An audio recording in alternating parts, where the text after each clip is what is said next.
नमस्ते मित्रांनो, pharma नोट्सच्या Marathi YouTube चॅनलमध्ये मी विकास बोपिनवार तुम्हा सर्वांचं मनापासून स्वागत करतो आहे. आजच्या या सेशनमध्ये आपण MPSC फार्मसी एक्झाम प्रिपरेशनचा भाग 4 बघणार आहोत मित्रांनो.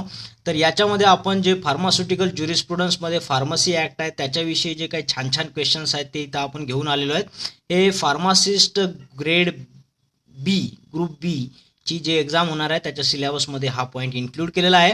त्याच्यामुळे आज आपण हा पॉईंट इथे आपल्यासोबत डिस्कस करणार आहोत. तर चला आजच्या या शानदार सेशनला इथं आपण सुरुवात करूयात. तर पहिला प्रश्न इथे विचारलेला आहे, who of the following may not be the member of pharmacy council of India. म्हणजे PCIचा कुठला खालीलपैकी मेंबर नसणार आहे, नसू शकतो आहे ते सांगायचं आहे. तर PCI म्हणजेच सेंट्रल काउन्सिल ऑफ इंडिया. ठीक आहे, तर सेंट्रल काउन्सिल ऑफ इंडियाचा कुठला मेंबर नाही आहे. तर ऑप्शनमध्ये बघा इथं पहिला पर्याय दिला आहे DGHS, director general of health services. दुसरा पर्याय ड्रग कंट्रोल ऑफ इंडिया. तिसरा पर्याय गव्हर्नमेंट अनालिस्ट आणि चौथा पर्याय director of central drug laboratory. तर आपल्या सर्वांना माहिती आहे सेंट्रल काउन्सिलवरती म्हणजे PCI वरती जे काही एक्स ऑफिशियो मेंबर आहेत ते हे तिघं लोक आहेत, DGHS, DCI आणि DCDL, director of central drug laboratory. हे तिघही एक्स ऑफिशियो मेंबर आहेत, म्हणजे पदसिद्ध अधिकारी असतात. हे या पदावरती काम करताय म्हणून सेंट्रल काउन्सिलचे हे मेंबर आहेत मित्रांनो. म्हणून यांना एक्स ऑफिशियो मेंबर म्हणलेलं आहे. पदसिद्ध अधिकारी, एक पद असल्यामुळे आपोआप दुसरं पद मिळतं. ठीक आहे, राहिला प्रश्न गव्हर्नमेंट अनालिस्टचा. तर हा सुद्धा एक एक्स ऑफिशियो मेंबर आहे, परंतु सेंट्रल काउन्सिलचा नाही आहे, PCIचा नाही आहे. हा आहे स्टेट फार्मसी काउन्सिलचा एक्स ऑफिशियो मेंबर. म्हणजे गव्हर्नमेंट अनालिस्ट असल्यामुळे हा स्टेट फार्मसी काउन्सिलचा मेंबर आहे, म्हणून याला आपण एक्स ऑफिशियो मेंबर इथं म्हणलेला आहे. तर हा स्टेट फार्मसी काउन्सिलसाठी आहे आणि बाकी ऑप्शनमध्ये जे दिलेलं आहे ते सेंट्रल काउन्सिलसाठी आहे, PCI साठी आहे. तर यातला गव्हर्नमेंट अनालिस्ट हा एकमेव व्यक्ती आहे जो याचा मेंबर नाही आहे, फार्मसी काउन्सिल ऑफ इंडियाचा किंवा सेंट्रल काउन्सिलचा. ठीक आहे, म्हणून आपण ऑप्शन सी ला इथं टिक केलेला आहे. म्हणून याचं उत्तर गव्हर्नमेंट अनालिस्ट हा आहे उत्तर. ठीक आहे, चला पुढच्या प्रश्नाकडे वळूयात आपण. पुढचा प्रश्न मग काय म्हणतो बघा, who can hold the office for a term not exceeding 5 years. म्हणजे मॅक्सिमम 5 वर्षापर्यंत तो ऑफिस होल्ड करू शकतो, त्या पदावर असू शकतो. And not extending beyond the expiry of his term as a member of council. म्हणजे तो जोपर्यंत मेंबर आहे काउन्सिलचा तोपर्यंतच तो ऑफिस होल्ड करू शकतो. जर त्यांना मेंबर ऑफ काउन्सिल नसेल तर त्याला तो ऑफिस होल्ड करू शकणार नाही, परंतु मॅक्सिमम तो 5 वर्षासाठी ते ऑफिस होल्ड करू शकतो जोपर्यंत तो मेंबर असतो. ठीक आहे, तर याच्यापैकी कुठला तो व्यक्ती आहे, कुठला तो अधिकारी आहे जो ऑफिस मॅक्सिमम 5 वर्षासाठी होल्ड करू शकतो ते सांगायचं आहे. तर ऑप्शनमध्ये बघा, president and vice president of central council of India, president and vice president of state council, nominated and elected members of both central and state council, का ऑल ऑफ द अबो. तर बघा इथं तुमचं सगळं कन्फ्युजन दूर होणार आहे. जो काही प्रेसिडेंट किंवा व्हाईस प्रेसिडेंट असतो सेंट्रल काउन्सिलमध्ये, म्हणजे सेंट्रल काउन्सिलच्या पूर्ण मेंबरपैकी जे निवडून दिल्या जातात ते प्रेसिडेंट आणि व्हाईस प्रेसिडेंट होतात. ठीक आहे, तर हे सुद्धा आपलं यांचा कार्यकाल सुद्धा 5 वर्षासाठी असतो. प्रेसिडेंट आणि व्हाईस प्रेसिडेंट जे असतात स्टेट काउन्सिलमध्ये, ठीक आहे, स्टेट फार्मसी काउन्सिलमध्ये सर्व मेंबरमध्ये इलेक्शन होऊन जे प्रेसिडेंट आणि व्हाईस प्रेसिडेंट निवडून देतात यांचा सुद्धा कार्यकाल 5 वर्षासाठी असतो. जे काही नॉमिनेटेड आणि इलेक्टेड मेंबर्स असतात दोन्ही काउन्सिलमधले, सेंट्रल असो किंवा स्टेट काउन्सिल, त्यांचा सुद्धा कार्यकाल हा 5 वर्षासाठी असतो. म्हणजे हे सर्व लोक ऑफिस 5 वर्षासाठी होल्ड करू शकतात. परंतु जर यांची मेंबरशिप जर 3 वर्षामध्ये एक्सपायर होणार असेल, जर समजा तो मेंबर निवडून आला 5 वर्षासाठी, ठीक आहे, सेंट्रल काउन्सिलवरती मेंबर झाला, परंतु दुसऱ्या वर्षानंतर जर तो प्रेसिडेंट म्हणून निवडून आला असेल तर त्याच्याकडे फक्त 4 वर्ष राहतील. कशाचे? मेंबर ऑफ काउन्सिलसाठी. पण प्रेसिडेंट म्हणून तो 5 वर्ष काम करू शकतो. पण मेंबर ऑफ काउन्सिल जर तो 4 वर्षामध्ये एक्सपायर होत असेल तर तो प्रेसिडेंट राहू शकत नाही, त्याला 4 वर्षानंतरच तिथून काढल्या जातं.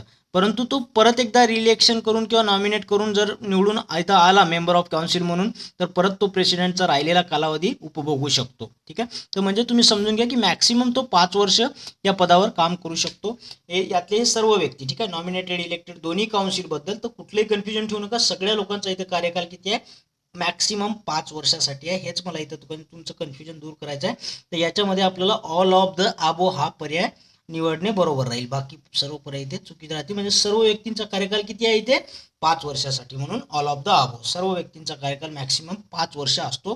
फक्त काय नोटीस ठेवा की तो मेंबर ऑफ काउन्सिल असला पाहिजे तरच तो प्रेसिडेंटचा 5 वर्षाचा कार्यकाल उपयोगी. मेंबरशिप जात असेल त्याची 3 वर्षात तर तुला 3 वर्षात प्रेसिडेंट पद पण सोडावं लागेल, परंतु नॉमिनेट किंवा इलेक्ट होऊन जर तो मेंबर ऑफ काउन्सिल होत असेल तर राहिलेला कालावधी तो प्रेसिडेंट किंवा व्हाईस प्रेसिडेंट म्हणून उरलेला कालावधी उपभोगू शकतो. ठीक आहे, तुमच्या लक्षात आले असेल मला काय सांगायचं आहे. पुढचा प्रश्न आहे बघा, a nominated or elected member of central council or state council may resign his membership at any time by writing to. कुठलाही नॉमिनेटेड किंवा इलेक्टेड मेंबर आहे काउन्सिलचा, सेंट्रल काउन्सिलचा असो वा स्टेट काउन्सिलचा, पण जर त्याला रेजिग्नेशन द्यायचं असेल तर त्याने कुणाला लेटर लिहावं, रेजिग्नेशन कुणाला द्यावं हे विचारलेलं आहे. तर ऑप्शनमध्ये आहे DGHS, president of respective council, vice president of respective council का एनी ऑफ द अबो. तर बघा, कुठल्याही नॉमिनेटेड किंवा इलेक्टेड मेंबरला जर रेजिग्नेशन द्यायचं असेल आपल्या पदावरून तर त्याला त्याचा राजीनामा हा प्रेसिडेंट ऑफ रिस्पेक्टिव्ह काउन्सिलकडे द्यावा लागेल. जर सेंट्रल काउन्सिलचा मेंबर असेल तर त्याला प्रेसिडेंट ऑफ सेंट्रल काउन्सिलला द्यावा लागेल, स्टेट काउन्सिलचा मेंबर असेल तर त्याला प्रेसिडेंट ऑफ स्टेट काउन्सिलकडे आपला राजीनामा द्यावा लागेल. ठीक आहे, म्हणून इथं ऑप्शन A, C आणि D आपण चुकीचे ठरवूया, म्हणजे प्रेसिडेंट ऑफ रिस्पेक्टिव्ह काउन्सिलकडे त्याला आपला राजीनामा सुपूर्द करावा लागेल, रेजिग्नेशन. चला पुढच्या प्रश्नाकडे वळूयात आपण. पुढचा प्रश्न आहे, which of the following is true statement as per pharmacy act 1948. कुठलं स्टेटमेंट खरं आहे ते सांगायचं आपल्याला फार्मसी ॲक्ट 1948 नुसार. तर इथं पहिला पर्याय आहे, member of central council can be eligible for renomination or reelection. ठीक आहे, जर त्याचं कार्यकाल संपत असेल तर तो रिनॉमिनेशन किंवा रिइलेक्शनसाठी इलिजिबल आहे का ते सांगायचं आहे. नेक्स्ट आहे, president of central council and state council act as chairman of respective central and state executive committee.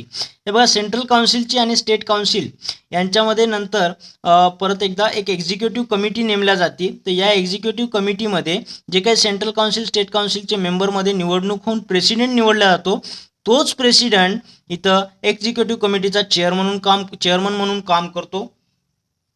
पुढचा पर्याय आहे, members of state council can be eligible for the renomination and रिइलेक्शन.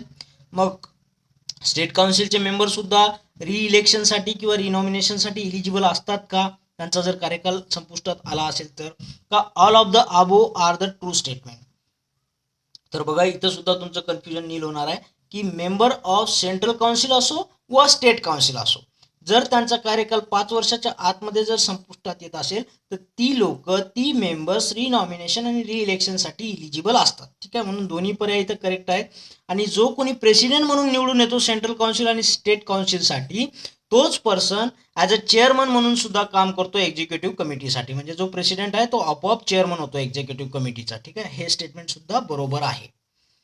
म्हणून इथं all of the above are true statement. आपण D ऑप्शनला correct करूया, बाकी सर्वांना इथं चुकीचं ठरूया. म्हणजे सगळे बरोबर आहेत म्हणून all of the above are the true statement. ठीक आहे, चला पुढच्या प्रश्नाकडे वळूयात.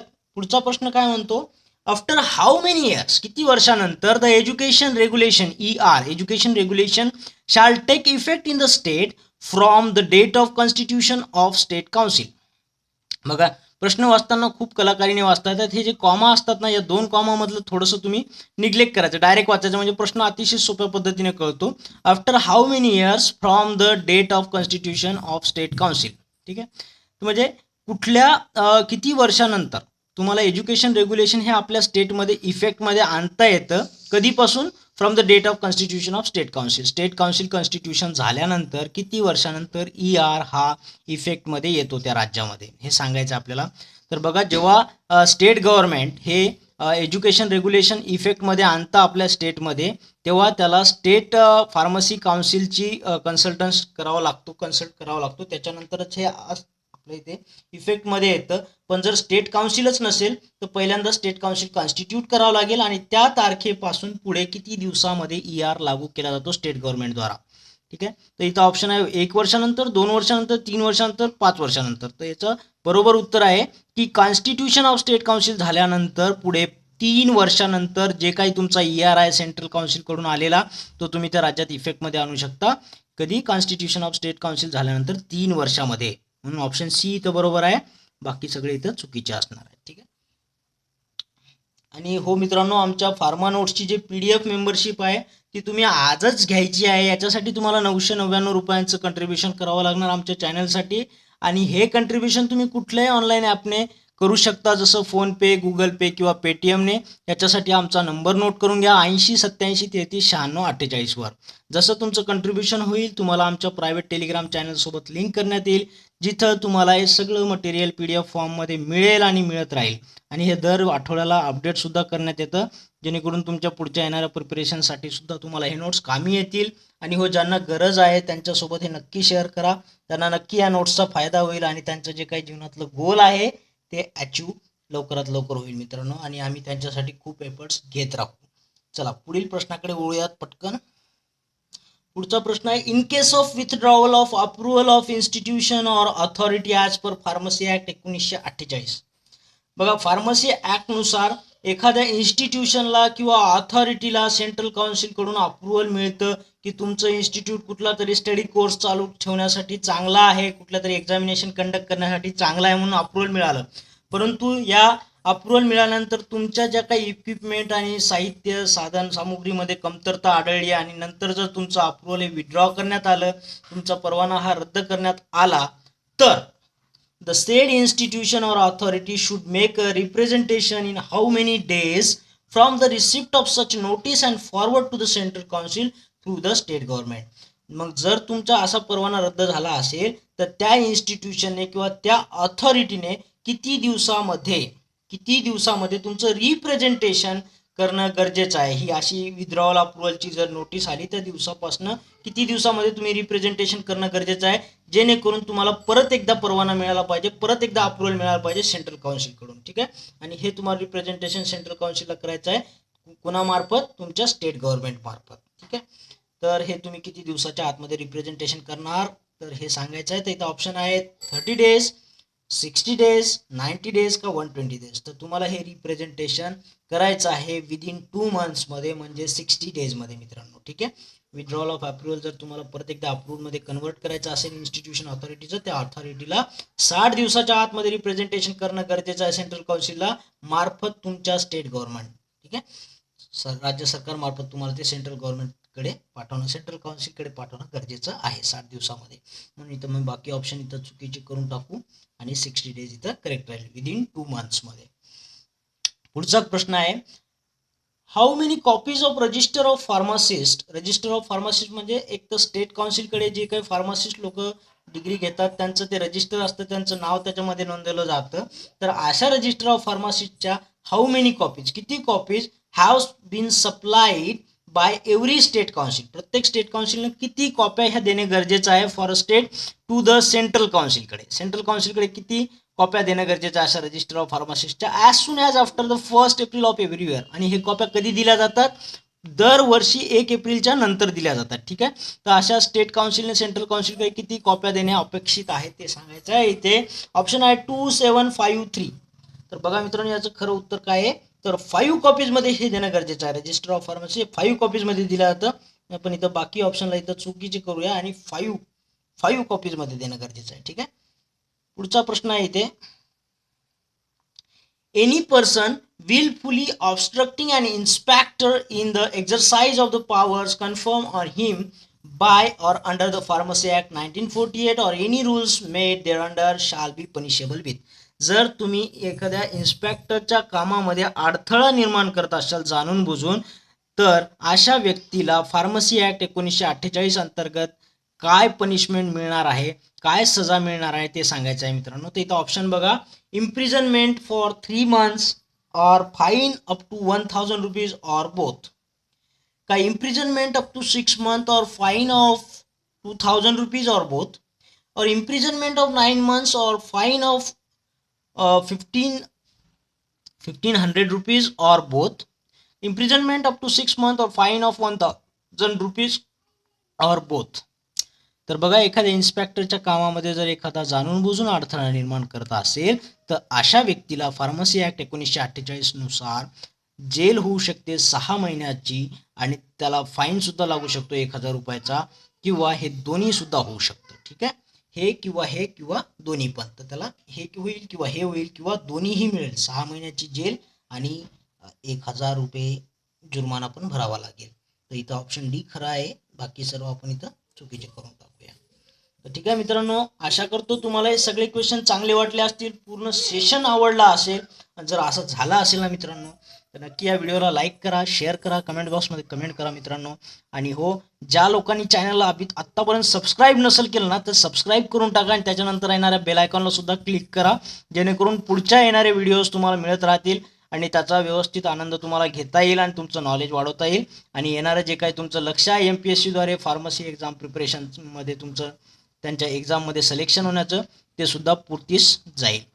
तर पुन्हा भेटूया एका खूप चांगल्या व्हिडिओमध्ये. तोपर्यंत असेच अभ्यास करत राहा. Wish you all the best.